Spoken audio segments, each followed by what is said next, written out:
नमस्कार, स्वदेश न्यूज के इस खास बुलेटिन में आप सभी का बहुत स्वागत है। मैं गरिमा श्रीवास्तव आपके साथ। वित्त मंत्री निर्मला सीतारमण आज जो देश का आम बजट पेश करेंगी। वित्त मंत्री निर्मला सीतारमण वित्त मंत्रालय पहुंच चुकी हैं। नरेंद्र मोदी सरकार के तीसरे कार्यकाल का ये पहला बजट होगा। पिछले वित्त वर्ष अप्रैल 2023 से मार्च 2024 तक भारतीय अर्थव्यवस्था 8.2% की दर से बढ़ी है, लेकिन निजी उपभोग खर्चे में बहुत कम 4% की वृद्धि हुई। ये वो खर्च है जो भारत के लोग वस्तुओं और सेवाओं पर खर्च करते हैं। बजट को लेकर टेक्सटाइल इंडस्ट्री को काफी उम्मीदें हैं। बजट 2024 से शिक्षा क्षेत्र के लिए बड़े सकारात्मक बदलाव की भी उम्मीद है। मोदी 3.2 के इस बजट से लोगों की क्या उम्मीदें हैं, आइए सबसे पहले आपको सुनाते हैं। देश में बजट पेश हो रहा है और पिछले 10 सालों का जो एक्सपीरियंस है उससे तो यही लगता है कि ऐसा कोई ख़ास बजट आने वाला नहीं है, क्योंकि मोदी जी ने अच्छे दिन का वादा करके सरकार में आए थे, लेकिन उसके बाद जो देखने को मिला वो महंगाई आसमान पर है। पेट्रोल के दाम, डीजल के दाम, राशन के दाम, दालों के दाम आसमान पर हैं। इसके अलावा और बहुत सारे मुद्दे हैं। बेरोज़गारी का मुद्दा है। हमारे हॉस्पिटल्स हमारे जो हैं बहुत बुरी हालात में चल रहे हैं, सेंट्रल गवर्नमेंट वाले। तो कहने का मतलब यही है कि बजट से हमें बहुत उम्मीद करते हैं, लेकिन जैसा कि पिछले 10 सालों से होता हुआ आया है, अगर हमें तो यही लगता है कि ऐसा कोई ख़ास होने वाला नहीं है, क्योंकि मोदी जी का रुझान गरीबों के प्रति है ही नहीं। अगर गरीबों के प्रति होता तो शायद ऐसा अच्छा बजट होता, गरीबों के लिए होता, लेकिन गरीबों का खून चूसने वाला ही बजट अभी तक पेश हुआ है। अब देखिए, दूध के दाम हम हर 3 महीने बाद बढ़ जाते हैं, दालों के दाम आसमान पर हैं, सब्जियां तो चलिए बरसात की वजह से ऊपर नीचे होती रहती हैं, लेकिन दालें आसमान पर है। सरसों का तेल बहुत आसमान है, 200 रुपये किलो सरसों का तेल हो गया है। तो अगर हम मोदी जी की सरकार का कंपैरिजन किया जाए, मोदी जी जब आए थे तब क्या रेट था और आज के रेट अगर कंपैरिजन करोगे तो मैं समझता हूँ तिगुना चौगुना रेट बढ़ चुका है। केंद्रीय वित्त मंत्री श्रीमती निर्मला सीतारमण द्वारा पेश होने वाले बजट को लेकर देश के राजनेताओं में नहीं, जनता को भी बड़ा इंतजार है। हमारे साथ कुछ कारोबारी लोग मौजूद हैं जिनसे हम बात करेंगे। वित्त मंत्री द्वारा जो बजट पेश किया जाएगा उस बजट से कैसी उम्मीदें लोगों को है। जी, सबसे पहले अपना नाम बताइएगा। कमरुद्दीन जी, जो बजट पेश किया जाएगा उस बजट से क्या उम्मीदें आपको हैं? सर, बहुत उम्मीदें हैं। जैसे टैक्स स्लैब रेट में संशोधन की हमें काफ़ी उम्मीद है। इससे जो गरीब तबका है उसको काफ़ी सहूलियत मिलेगी। आजकल आप देखते हैं कि रोडों के ऊपर भीड़ लगी है, लेकिन दुकानें और फैक्ट्रियां खाली हैं। बेरोज़गारी का ये हालत है कि रोडों पर भीड़ है, लोग अपनी जॉब के लिए ढूंढते फिर रहे हैं, रोज़गार ढूंढते फिर रहे हैं, नहीं मिल पा रहा। तो हमें आपके बहुत मैडम सीतारमण जी से उम्मीद है कि वो टैक्स में गरीबों को काफ़ी राहत देंगी। जी हाँ, बड़ी राहत लोगों को उम्मीद है कि जो बजट पेश किया जाएगा उस बजट में काफ़ी राहत जो मिलेगी। महंगाई चरम सीमा पार कर चुकी है, एक बड़े सवाल है। बेरोजगारी चरम सीमा पार कर चुके। हमारे साथ और भी कुछ लोग मौजूद हैं। कल जो बजट पेश किया जाएगा, कैसी उम्मीद है आपको उस बजट से है और क्या आप उससे अभिलाषा रखते हैं? कहना यह है कि अभी आजकल जो युवक रोज़ी रोज़गार से परेशान हैं, तो वो उम्मीदें लगाए बैठे हैं कि कल जो बजट पास होगा उसमें कुछ पॉलिसी रखी है उन्होंने कि भाई रोज़गार में उनको कुछ पैसा दिया जाएगा कारोबार करने के लिए। तो बेहतर उम्मीद है कि सरकार कुछ करेगी जो नौजवान। जी हाँ, रोज़गार के लिए, महंगाई के दर कम करने के लिए सरकार द्वारा जो आम जनता में जिस तरह की उम्मीदें नज़र आ रही है बजट को लेकर कि सरकार जो है कहीं ना कहीं महंगाई दर कम करेगी और रोज़गार के लिए कोई ना कोई पैकेज शायद सरकार ने रखा होगा। इसी को लेकर आम जनता ही नहीं, जितने राजनीतिक दल हैं उन्हें भी एक उम्मीद कल के लिए नज़र आ के। तो अब मोदी सरकार का ये तीसरा आम बजट पेश होने वाला है। बस अब से कुछ ही वक्त का इंतजार। कुल मिलाकर के अब सिर्फ 52 मिनट बचे हैं और 52 मिनट बाद लोकसभा में वित्त मंत्री निर्मला सीतारमण आम बजट पेश करेंगी। इस आम बजट से पूरे देश की जनता को बहुत उम्मीदें हैं। और आपको ये भी बता दें कि निर्मला सीतारमण 7वीं बार आम बजट पेश करने जा रही हैं और बहुत ही खास। और अब इसी पर और भी ज्यादा जानकारी के साथ मुंबई से हमारे सहयोगी राहुल हमारे साथ लाइव जुड़ चुके हैं। राहुल, अब देखिए बहुत ही ज्यादा इस बजट से लोगों को उम्मीदें थी और खासतौर पर अगर हम बात करें तो कृषि सेक्टर्स की अगर हम बात करें, रेलवे की अगर हम बात करें, इंफ्रास की अगर हम बात करें, मैन्युफैक्चरिंग सेक्टर्स की बात करें, तो तमाम उम्मीदें। और साफ तौर पर अगर हम जिक्र कर लेते हैं महिलाओं का, अगर हम जिक्र करें तो महिलाओं को इस आम बजट से बहुत ज्यादा उम्मीदें हैं। किस तरह से इस बार के इस बजट को आप लोग देख रहे हैं और साथ ही आम जो जनता है मुंबई की, वहां पे भी आपके लोगों से बातचीत हुई होगी, क्या उम्मीद है लोगों की? गर्मा में बता दूं, जिस तरह से निर्मला सीतारमण वित्त मंत्री जो बजट पेश करेंगी, उससे पूरे देश को क्या, पूरे मुंबई वासी को भी काफी उम्मीद है। मुंबई वासी को इसलिए कि आर्थिक राजधानी कही जाती है, आर्थिक राजधानी खासकर बजट से ही बहुत ज्यादा उम्मीद किया जा सकती है। तो मुंबई जो चलती है, तो अगर बजट अच्छा आता है, क्या एजुकेशन का ले लीजिए, चाहे किसी का ले लीजिए, रेलवे मंत्रालय के लिए, इस सब का प्रभाव पड़ने वाला है मुंबई कर वालों के ऊपर। क्योंकि मुंबई का एक बात और बता दूं गर्मा, एक पेच और भी है कि मुंबई में अगर बजट अच्छा आता है तो बॉम्बे स्टॉक एक्सचेंज भी उम्मीद करता है, अगर अच्छा आता है तो बॉम्बे स्टॉक एक्सचेंज भी ऊपर चढ़ के बंद होता है। अगर उसके मुताबिक नहीं आता है तो बॉम्बे स्टॉक नीचे गिरने के बाद काफी लोगों का नुकसान भी हो सकता है। तो मुंबई से जुड़ी हुई कि वित्त मंत्री निर्मला सीतारमण अगर कोई बजट में अच्छा लेके आती है तो बॉम्बे स्टॉक एक्सचेंज के लिए भी एक अच्छी खुशखबरी होगी। लेकिन कहीं न कहीं आम जनता की बात करें ना गर्मा, तो आम जनता जो मीडियम क्लास के लोग हैं, जो मीडियम क्लास की महिलाएं, वो अपनी किचन की बात क्या करती है, जो सब्जी की बात करती है, जो आम दिनचर्या की बात करती है, अगर वो बजट में कुछ लेके आती है तो उनके लिए बहुत बड़ी खुशखबरी होगी। उनकी चिंता है, जब मैं ग्राउंड जीरो पे रिपोर्टिंग कर रहा था तो महिलाएं बोल रही थी सब्जी के दाम बहुत तेज हो चुके हैं और आटा दाल के भाव बहुत तेज हो चुके हैं, तो उनको लेके काफी चिंतित थी। और अगर आम स्टूडेंट की बात करें तो जो एजुकेशन बहुत हाई फीस हो चुकी है, रेलवे में किराया बढ़ चुके हैं, तो आम जनता बड़ी उम्मीद करिए निर्मला सीतारमण से कि कुछ नया पिटारे में लेके आए। लेकिन हलवा खिला देने से कुछ नहीं होता, हलवा खाने, ओरिजिनल हलवा का टेस्ट जो अगर निर्मला सीतारमण खिलाना चाहती है तो वो जनता को मिठास अगर देंगी, अगर जनता को मिठास मिलती है तभी उम्मीद की जा सकती है कि आज उनके पिटारे में लेके क्या आती है। और एक बात बता दूं गर्मा, अगर ये आम जनता मीडियम क्लास की जो 7 लाख तक का स्लैब था, अगर वो एग्जेम्पशन बढ़ा के अगर 10 लाख रुपए कर दिया जाएगा तो मीडियम क्लास वालों को कुछ टैक्सेशन में फायदा होगा। जी गर्मा, जिस तरह से आप टैक्स स्लैब की बात कर रहे थे, बड़े बदलाव की उम्मीदें नजर आ रही हैं। इंफ्रा अगर सेक्टर्स की अगर हम बात करें तो क्या आने वाले वक्त में क्या सर्कमस्टेंसेस बनते हुए नजर आएंगे इस बजट पेश होने के बाद, क्योंकि इंफ्रा को बहुत ज्यादा उम्मीद है सेक्टर्स को? देखिए, इंफ्रा की बात करें तो बॉम्बे में इंफ्रा के जो जितने रियल एस्टेट वाले लोग हैं उम्मीद किए रहे थे, जब उनकी कल मीटिंग भी हो रही थी, अगर बजट में कुछ आता है तो रियल एस्टेट हाई पे चला जाएगा। रियल एस्टेट में उम्मीद, जिस तरह से रियल एस्टेट कोरोना काल के बाद ग्राफ गिरा था, उसके बाद बजट में कोई भी, पिछले बजट में उनको कोई भी सब्सिडी नहीं दी गई थी। और अगर इस बजट में इंफ्रा के लिए कोई सब्सिडी आती है तो आम जनता और मीडियम क्लास वाले जो आज मुंबई का जो मकान नहीं खरीद पाते हैं, शायद उनके लिए कुछ सब्सिडी आती है 10 से 15% के, तो शायद उनके पास मकान हो जाएंगे, छत हो जाएंगे। तो काफी उम्मीद की जा रही है कि ये बजट जो आएगा शायद वो अच्छा बजट आए, शायद निर्मला सीतारमण और मोदी सरकार को अच्छा लेके आएगी। क्योंकि देखिए 4 राज्यों का इलेक्शन भी है, उसके मद्देनजर भी शायद इस बार जनता को कुछ फायदा हो सकता है। क्योंकि छत्तीसगढ़ में इलेक्शन है, महाराष्ट्र में 2 महीने बाद इलेक्शन है, हरियाणा में इलेक्शन है, तो इस तरह से देखते हो कहीं न कहीं बजट को उसी आम जनता के लिए लाया जा सकता है। उम्मीद तो यही की जा रही है। अब देखिए होता क्या है गर्मा, अगर उम्मीद से अच्छा लेके आते हैं तो 4 राज्यों में बीजेपी की परफॉर्मेंस बहुत अच्छी हो सकती है। अगर उम्मीद से नीचे आती है तो शायद फिर से दोहराया नहीं जा सकता बीजेपी की परफॉर्मेंस। गर्मा, जिस तरह से आप तमाम राजनीतिक समीकरणों का भी जिक्र कर रहे हैं, बजट पर सभी की निगाहें और उम्मीदें भी हैं बहुत ज्यादा, क्योंकि आने वाले वक्त में कई राज्यों में विधानसभा चुनाव होने हैं। आपके पास फिर से लौटूंगी, अब दिल्ली से भी हमारे सहयोगी मनोज शर्मा हमारे साथ लाइव जुड़ चुके हैं। मनोज, अगर हम दिल्ली की बात करें तो दिल्ली में अगर हम राजनीतिक समीकरण देखें तो काफी कुछ बदलते हुए नजर आ रहे हैं, हलचल काफी तेज रहती है दिल्ली में, देश की राजधानी है और आज बजट भी देश की राजधानी से ही जिस तरह से पेश होगा, निर्मला सीतारमण 7वीं बार पेश करेंगी मोदी सरकार 3.0 का ये बजट बहुत ही खास होने वाला है। अगर हम बात करें इसमें PLI स्कीम की, अगर हम बात कर लें और साथ ही साथ मैन्युफैक्चरिंग सेक्टर्स की बात करें, क्योंकि मैन्युफैक्चरिंग जो सेक्टर है वो मेन फोकल एरिया रहा है हमेशा से मोदी सरकार का, क्या कुछ आने वाले वक्त में देखते हुए नजर आएंगे? इसमें क्या कुछ बदलाव, क्या कुछ चेंजेस देखे जाएंगे इस बार के बजट के दौरान अगर देखा जाए?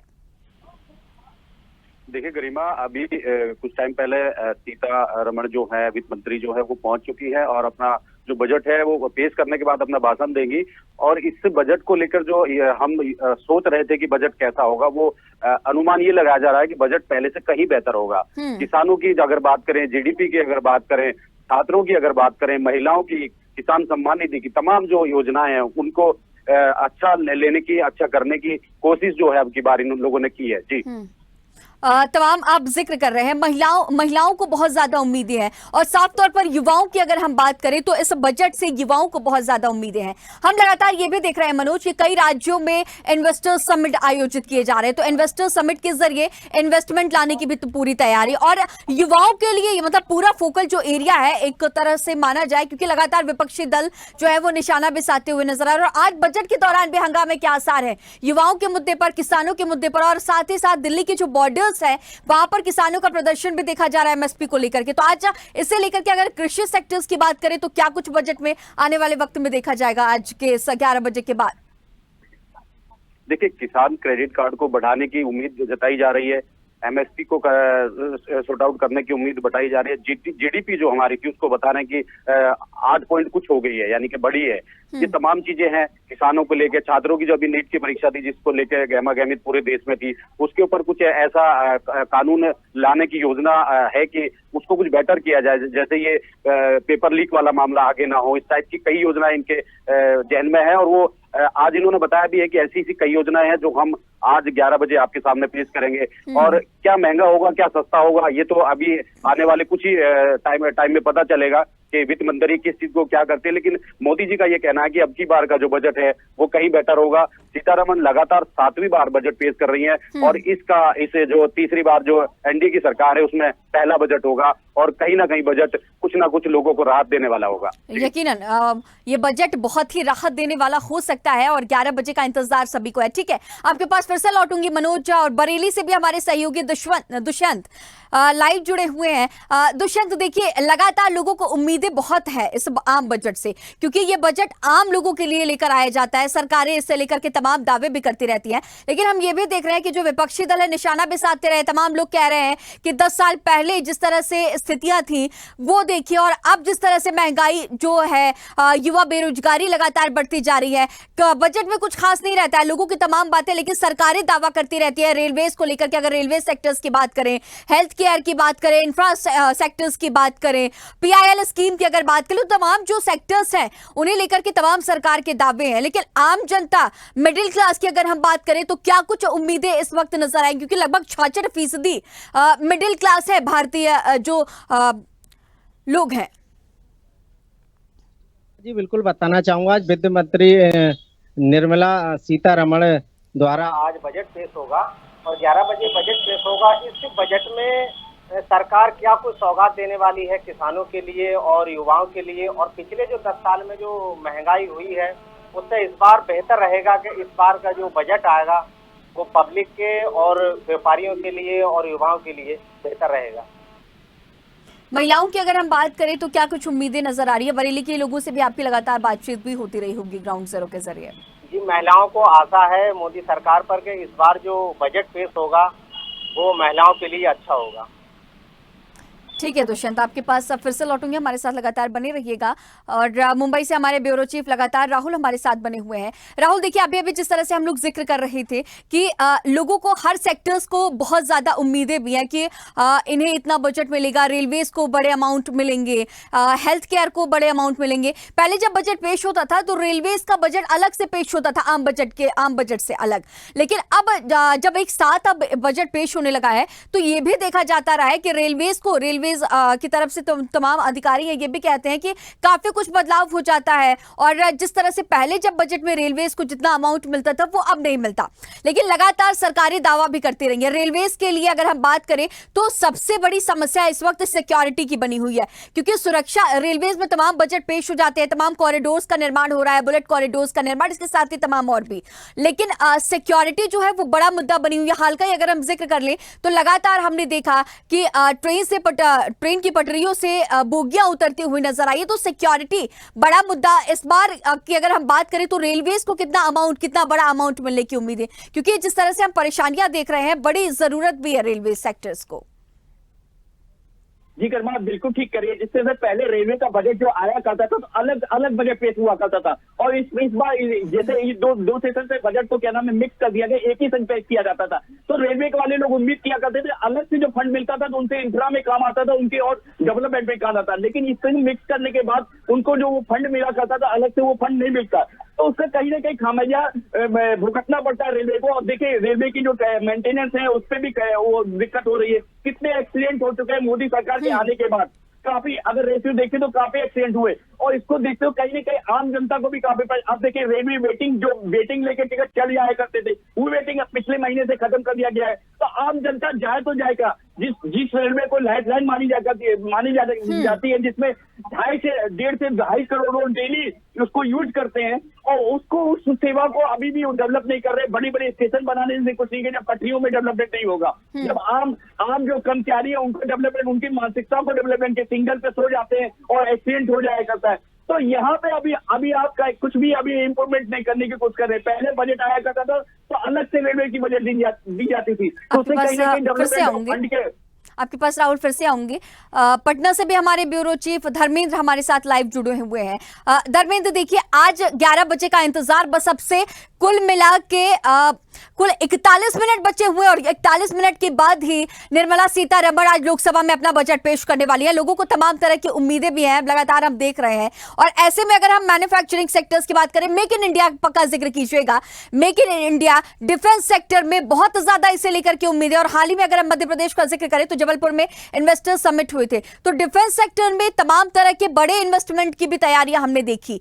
डिफेंस सेक्टर्स का अगर हम जिक्र करें तो कितने बड़े बजट की उम्मीदें इस बार देखी जा रही है मेक इन इंडिया को ध्यान में रखते हुए? बात यह है कि ये मैं बता रहा हूं कि जिस तरह से बिहार में डबल इंजन की सरकार है, डबल इंजन की सरकार में सबसे बड़ी मुद्दा ये है कि विशेष राज्य का दर्जा और स्पेशल पैकेज से उत्थान हो सकता है। लेकिन कल का बयान जिस तरह से आया, मुझे नहीं लगता है कि ये बिहार वासियों के लिए संतोषप्रद रहेगा बजट। सबसे पहले ये मैं करीब इस बात को मैं दोहराता हूँ, मैंने पिछले बार मैंने कहा था इस मुद्दे को कि यहाँ तक कि बिहार के लिए लेना बहुत ज्यादा हतोत्साहित होगा विशेष राज्य का दर्जा, और न निराशाजनक है, क्योंकि ये जान रहा है कि डबल इंजन की सरकार आज नहीं है, 4 बार बन चुकी है लगभग, और चारों बार की स्थिति यही रही है। तो उम्मीद की किरणें है, उम्मीद की किरणें यहाँ तक है कि आपको ये सबसे बड़ी बात, स्पेशल जो दर्जा है वो बिहार का नहीं मिलने जा रहा है। पैकेज की बात अगर होती है तो पैकेज की मांग अगर किया जा रहा है, हो सकता है क्या है नहीं है अलग बात है, लेकिन ये इस पर भी प्रश्नवाचक लगा हुआ। लेकिन सबसे बड़ी बात है रेलवे इंफ्रास्ट्रक्चर, रेल की लाइफ लाइन होता है, हर भारतीयों के लिए रेल लाइफ लाइन है, ये सबसे बड़ी बात मैं कह रहा हूँ। और लाइफ लाइन होने के बाद जिस तरह से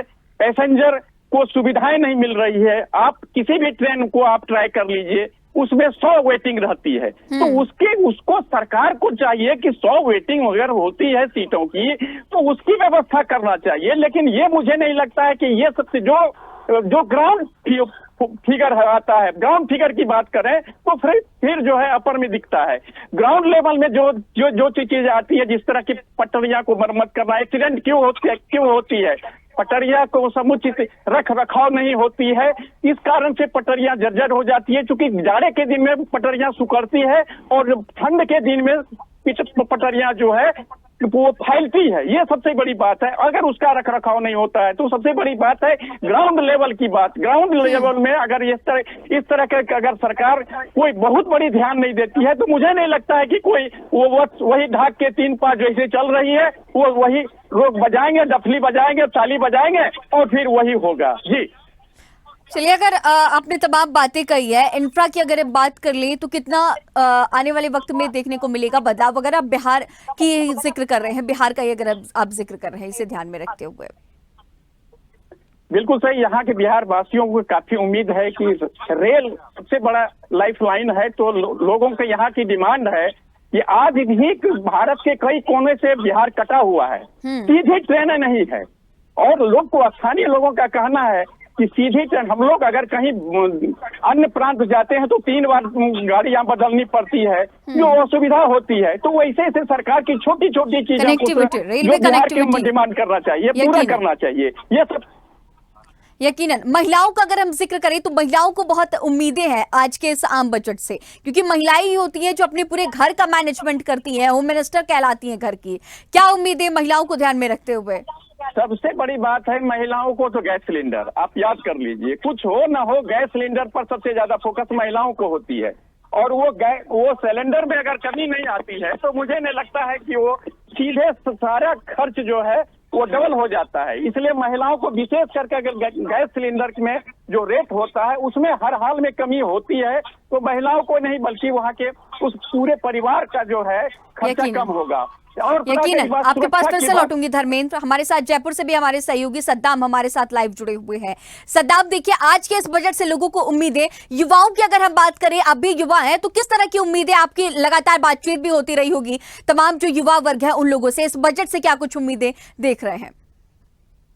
बिल्कुल करीम, मैं आपको बता दूं कि राजस्थान में युवा किसान हर वर्ग के लोगों को केंद्र सरकार के इस बजट को लेकर खासी उम्मीद है। कहीं ना कहीं 5 साल बाद केंद्र में और राज्य में डबल इंजन की सरकार है तो कहीं ना कहीं लोगों को बड़ी उम्मीद है कि जो 11 बजे जो बजट पेश होगा केंद्र सरकार का, उसमें कहीं ना कहीं हर वर्ग के लोगों को कहीं ना कहीं बड़ी उम्मीद जताई जा रही है। बिल्कुल करीम।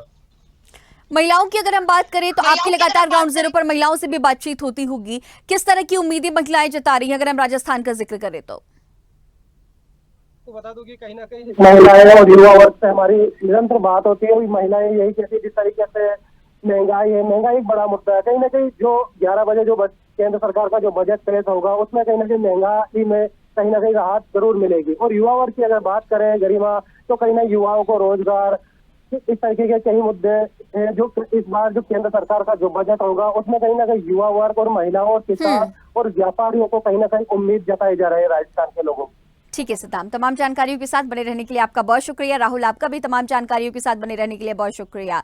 और मनोज, आपका भी बहुत शुक्रिया। धर्मेंद्र, आपका भी हमारे साथ बने रहने के लिए बहुत शुक्रिया। तो अब आम जनता को महंगाई से राहत की उम्मीदें हैं। बजट अब से कुछ ही वक्त बाद, कुल मिला के लगभग 35 मिनट का इंतजार और है, और 35 मिनट बाद ये देश का आम बजट पेश होगा। निर्मला सीतारमण सातवीं बार ये बजट पेश करने वाली है। बड़े सेक्टर्स को भी उम्मीदें, छोटे भी सेक्टर्स को उम्मीदें, उद्यमियों को तमाम तरह की उम्मीदें, और हर वर्ग को, मध्यम वर्गीय लोगों को भी तमाम तरह की उम्मीदें। तो बस अब इस बजट का इंतजार और बहुत खास होगा।